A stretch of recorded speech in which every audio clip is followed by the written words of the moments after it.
भटूरे बिन chole.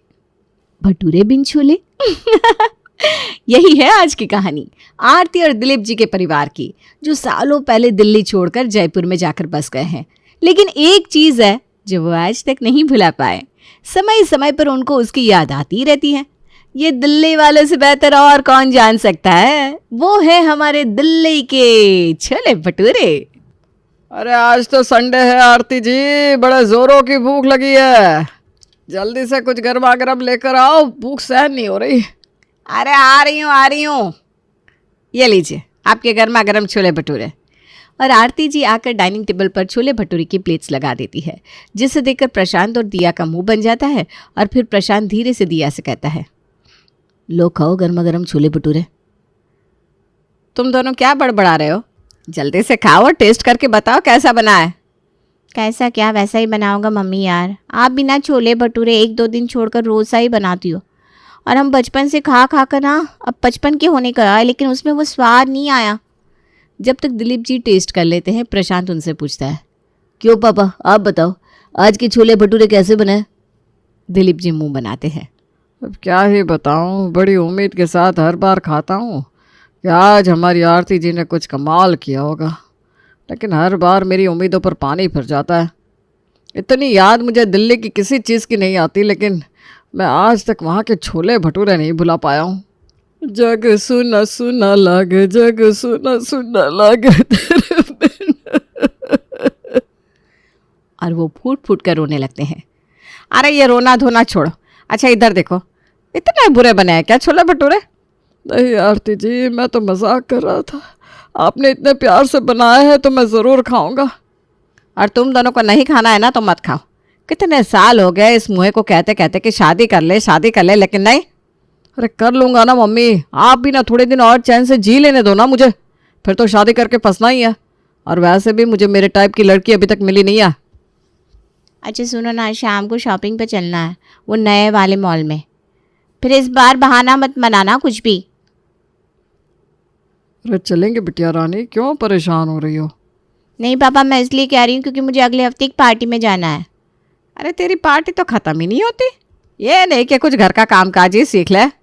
Mummy आप भी ना, मैं तो आपसे बस छोले भटूरे सीख कर जाऊंगी, जिसे अपने ससुराल में बनाकर खिलाऊंगी।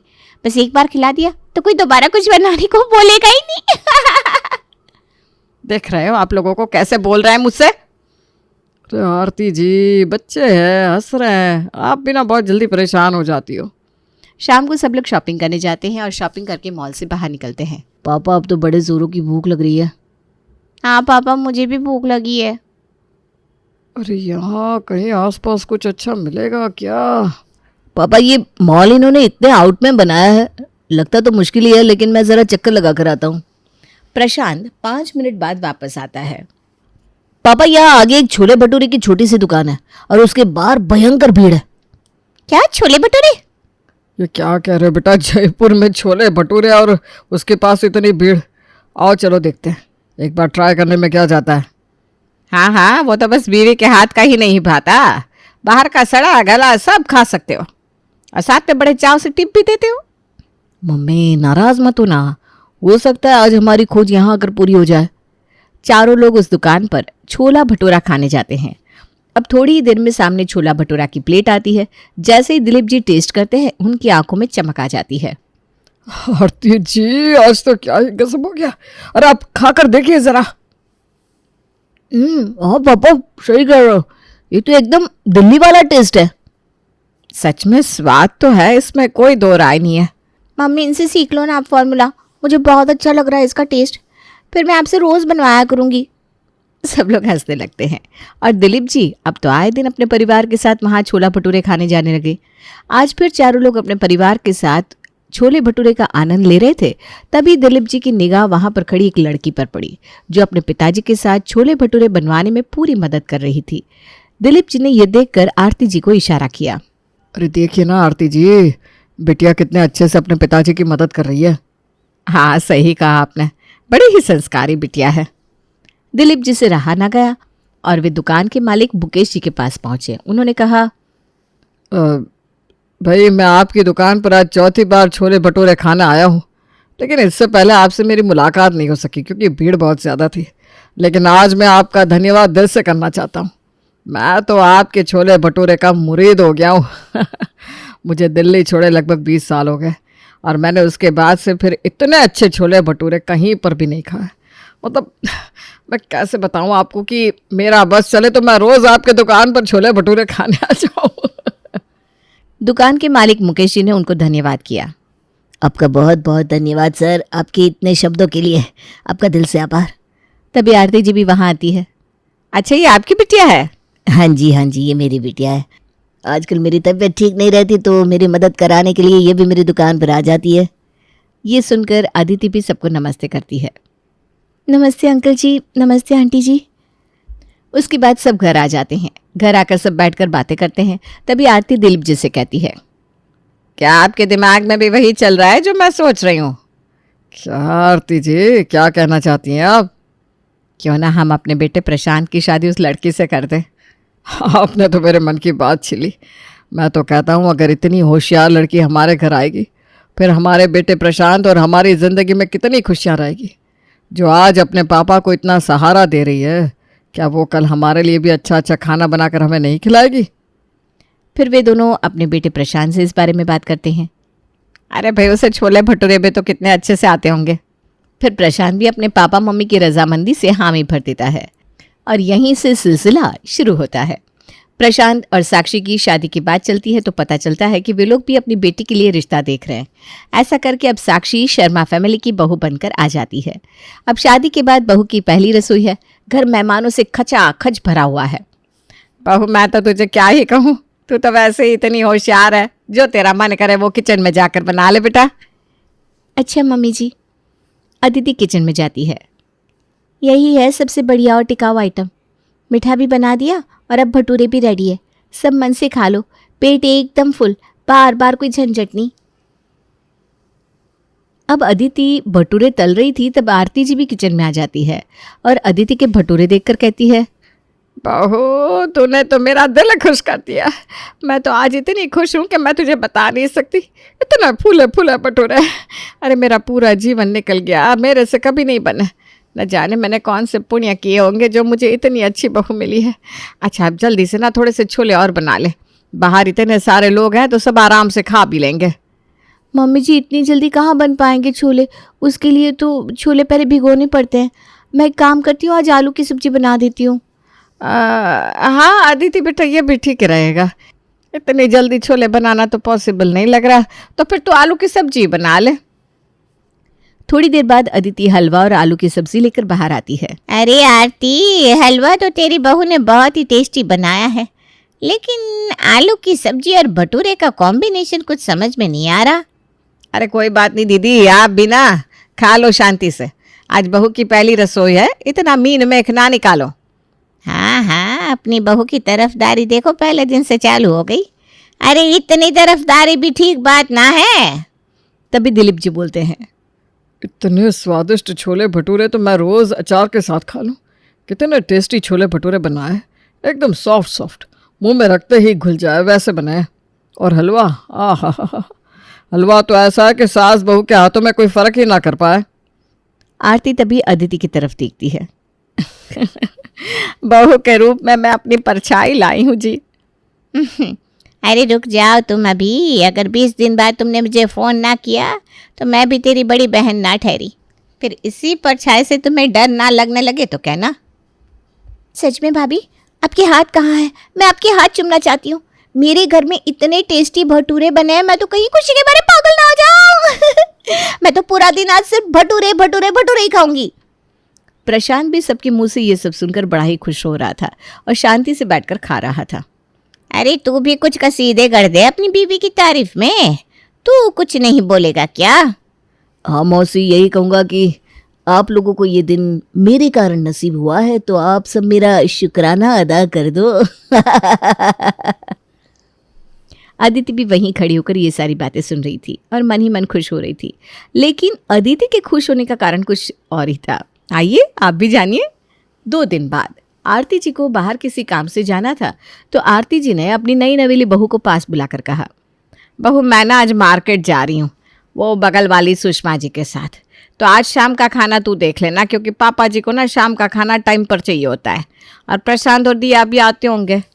तो एक काम कर, शाम को छोले भटूरे ही बना ले, सब मन से खा लेंगे। ठीक है मम्मी जी, मैं बना दूंगी। इतना कहकर आरती जी अपने काम के लिए घर से निकल जाती है और उसके बाद अदिति खाने की तैयारी में लग जाती है। शाम होने पर सब लोग खाने की टेबल पर आते हैं और आज खाने में भटूरे के साथ बनी थी कद्दू की सब्जी। बहू, भटूरे तो तुम्हारे बहुत लाजवाब बने हैं, लेकिन ये भटूरे के साथ कद्दू की सब्जी कॉम्बिनेशन कुछ समझ में नहीं आया। हाँ अदिति, ये भटूरे के साथ कद्दू की सब्जी कौन खाता है? भटूरे बने थे तो थोड़े से छोले बना लेती ना, मज़ा आ जाता। प्रशांत और दिलीप जी इतनी ज़ोर ज़ोर से बातें कर रहे थे, तभी आरती जी भी बाहर से आती हैं। आज मुझे ना आने में बहुत लेट हो गया। चलिए, आप लोग खाना खा रहे हैं, ये देखकर मुझे बड़ा सुकून मिला। बड़ी चिंता सी हो रही थी। आप लोगों ने ठीक से खाना खा लिया ना? पेट तो भर गया ना? इतना कहकर आरती जी हाथ धोने वॉशरूम में चली जाती है और जब लौट कर आती है, ला अदिति बेटा, मुझे भी थाली लगा दे, बहुत जोरों की भूख लगी है। अरे आप दोनों से मैंने इतने सवाल पूछे, लेकिन आप दोनों के मुंह से एक शब्द नहीं निकला। भाई चक्कर क्या है? अभी जब खाने की थाली सामने आएगी तो ये चक्कर वक्कर सब खुद ही समझ लीजिएगा। इतना कहकर दिलीप जी वहाँ से चले जाते हैं।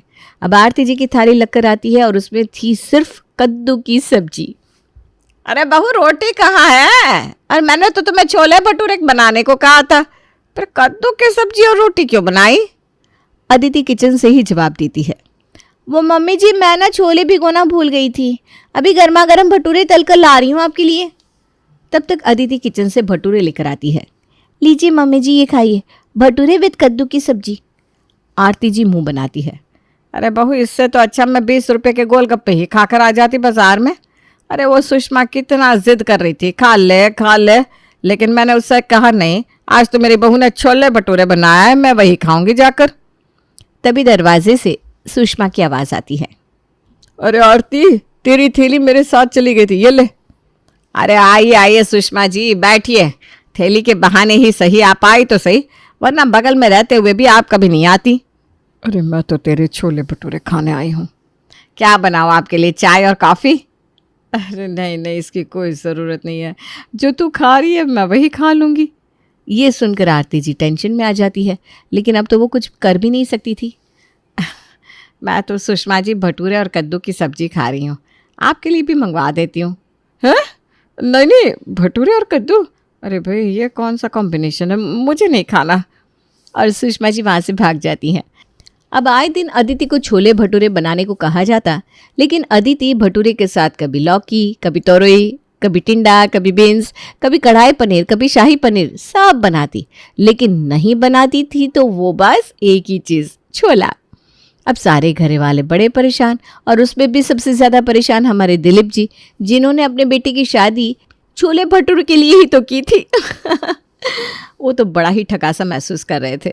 आज की सुबह सुबह बड़ी ही खुशी से दिलीप जी ने अदिति को अपने पास बुलाया और कहा, अदिति बेटा, आज मेरे बचपन के बड़े ही अजीज दोस्त आ रहे हैं, तो आज तुम छोले भटूरे बना लो। अदिति फिर से हाँ कह देती है, लेकिन अब नई जुगाड़ में लग जाती है कि आज क्या किया जाए। और फिर आज तो सवाल ससुर जी की दोस्ती का था। शाम होते होते ससुर जी के दोस्त भी आ गए और सब डाइनिंग पर भी आ गए, लेकिन सबके दिलों की धड़कनें बढ़ी हुई थी कि कहीं अदिति ने आज फिर से कोई नया कॉम्बिनेशन तो नहीं बना दिया। लेकिन ये क्या भैया, आज तो कॉम्बिनेशन एकदम परफेक्ट था। जी हाँ, आज थाली में छोले भटूरे ही थे। बहू, आज तो छोले भटूरे बहुत ही टेस्टी बना है। अरे महेश, थोड़े से और लेना। अच्छा, ये घर के छोले भटूरे, टेस्ट बहुत बढ़िया है यार, ये तो कहीं से भी नहीं लग रहे कि घर के हैं। फिर तो भाई प्रशांत, आरती, दिया सब एक साथ खाना खाने बैठ जाते हैं और बस खाते जाते हैं ऐसे कि जन्मों जन्म के भूखे हो। बहू, थोड़े से छोले और लाना ज़रा। हाँ बहू, मुझे भी थोड़े से चाहिए। पापा जी, लेकिन वो तो। क्या हुआ बहू, चुप क्यों हो गई? वो मम्मी जी, छोले खत्म हो गए। बहू, तुम्हें पता नहीं था कि आज घर में कोई आने वाला है तो छोले ज़्यादा बनाने चाहिए? अरे तो क्या मैं इतना खाता हूँ दिलीप, जो तो मेरी ऐसे बेइज्जती कर रहा है? अरे नहीं यार, मेरे कहने का वो मतलब नहीं था। देख, तब से देख रहा हूँ तुम लोग एक सेकंड के लिए भी रुक नहीं रहे हो, ऐसे खा रहे हो कि आज पहली बार बहू ने छोले भटूरे बनाए हो। सब एक दूसरे की शक्ल देखने लगते हैं और महेश जी नाराज होकर चले जाते हैं। तभी दिया किचन में जाती है और देखती है कि छोले तो अरे भाई, माजरा ही कुछ और था। वो अपनी माँ को आवाज़ लगाती है। फिर आरती जी ये सारी बात बाहर आकर दिलीप जी को बताती है और दिलीप जी सीधा फ़ोन घुमाते हैं अपने समधी जी को। और अब घर में हाजिर है समधी जी। हाँ जी समधी जी, आज आपने मुझे इतने अर्जेंट में क्यों बुलाया? सब ठीक तो है ना? ऊपर से आप बोले कि मैं अदिति को कुछ न बताऊं, तो आखिर बात क्या है? आवाज़ सुनकर अदिति भी आ जाती है। हमारे साथ बहुत बड़ा धोखा हुआ है। आप लोगों ने हमें धोखा क्यों दिया ये बताइए बस। अरे कैसा धोखा? मैं कुछ समझा नहीं। अरे आपकी बेटी के आगे हम इतना माथा पटक पटक कर रह गए, लेकिन उसने कभी भी छोले नहीं बनाए, बल्कि उसके साथ ऐसे ऐसे अतरंगी कॉम्बिनेशन बनाए कि हम तो छोड़ो हमारे पड़ोसी तक सुनकर भाग गए। और आज जैसे तैसे बनाए भी तो इतने कम कि हमारे मेहमान भूखे चले गए। अरे तो आप इतना परेशान क्यों हो रहे हो इसमें? और आप तो ऐसे बोल रहे हैं जैसे आपने हमारी बेटी से शादी छोले भटूरे के लिए ही की थी। अरे छोले तो मैंने इतने सारे भेजे थे कि कम से कम 15 लोग खा ले, जबकि इसने सिर्फ 6 लोगों के लिए कहा था। हाँ पापा जी, ये बात बिल्कुल सही है कि हमने शादी छोले भटूरे के लिए ही की थी, क्योंकि हमें लगा था कि जब आपकी दुकान के छोले इतने बढ़िया है तो फिर हमें रोज़ घर पर ही खाने को मिलेंगे। लेकिन अच्छा, तो वो जो छोले के पैकेट थे वो आपकी दुकान के थे, जिनको देखकर हमने आपको कॉल करके बुलाया। मुकेश जी माथा पकड़ लेते हैं। अरे ये बात आपने हमें पहले क्यों नहीं बताई? छोले तो मुझे भी बनाने नहीं आते, वो तो हम पीछे कहीं और से बने हुए मंगवाते हैं जी। अब सब माथा पकड़ लेते हैं।